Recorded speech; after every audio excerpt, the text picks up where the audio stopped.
Hindi po ganon, mga kapatid.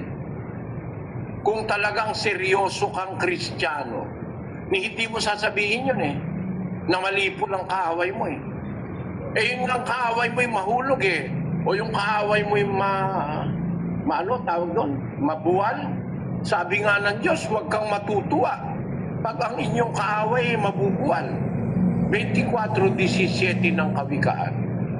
Huwag kang magalak pagka ang iyong kaaway ay nabubuwal, at huwag matuwa ang iyong puso pagka siya'y nabubuwal. Awal nga na nabuwal yung kaaway mo matuwa ka Bawal yun Huwag kang matutuwa. Kundi ang utos ni Kristo,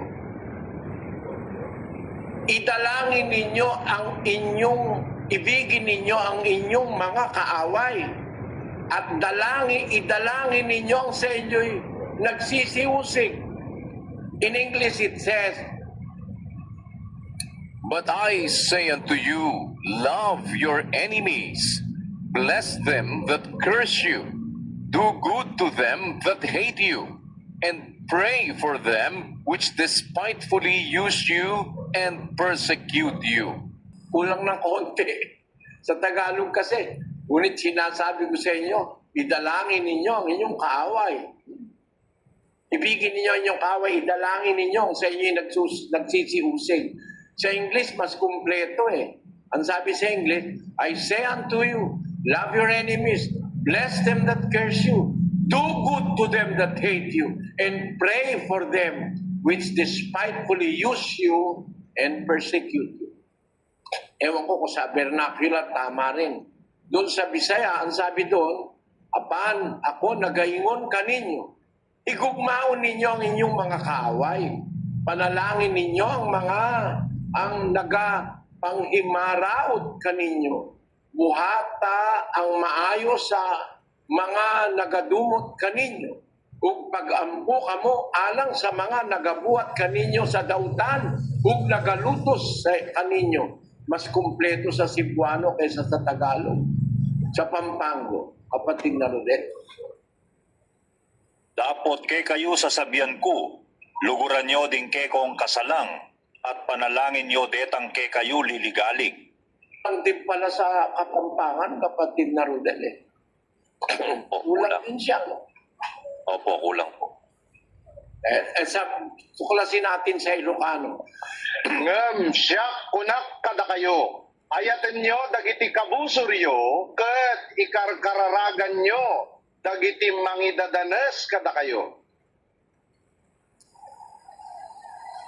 Alagad ako nagsasabi sa indo, mamo tanindo an sa indong mga kaiwal, asin ipamiinindo an mga naglalamag sa indo. Apang ako nagasiling sa inyo, higugmaa ang inyo mga kaaway, kag pangamuyo kamo tungod sa mga nagahinabot sa inyo. Tingnan ninyo mga kababayan, pinapakita ko lang sa inyo ang diferensya ng mga translation. Hindi ko po pinapalitan ng Biblia. Gusto ko kayong ibalik doon sa mga original na mga matatandang manuskrito.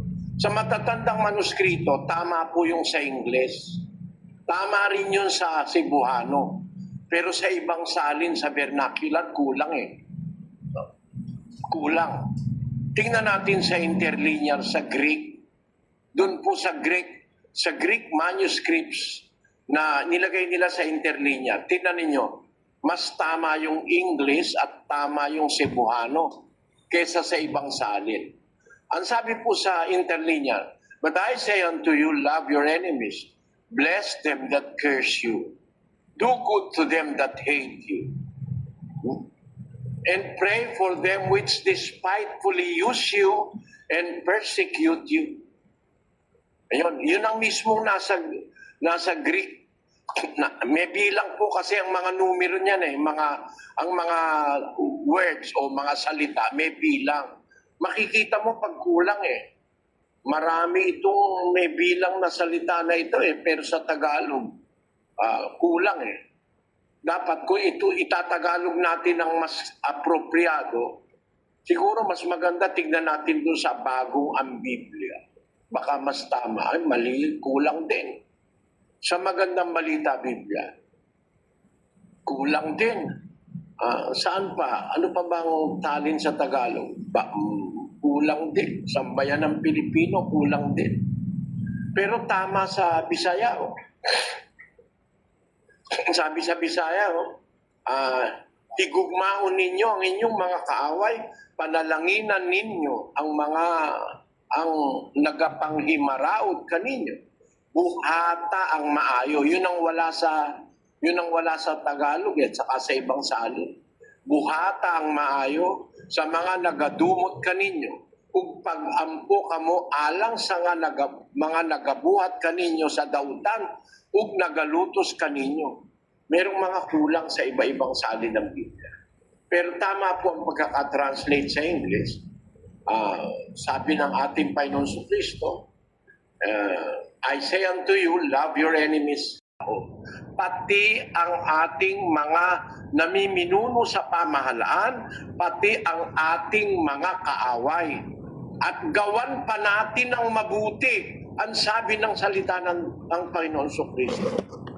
Yan po ba ay tinuturo sa atin, sa ating iglesia, na ang kaaway papanalangin para bumuti, gagawa ng mabuti, no?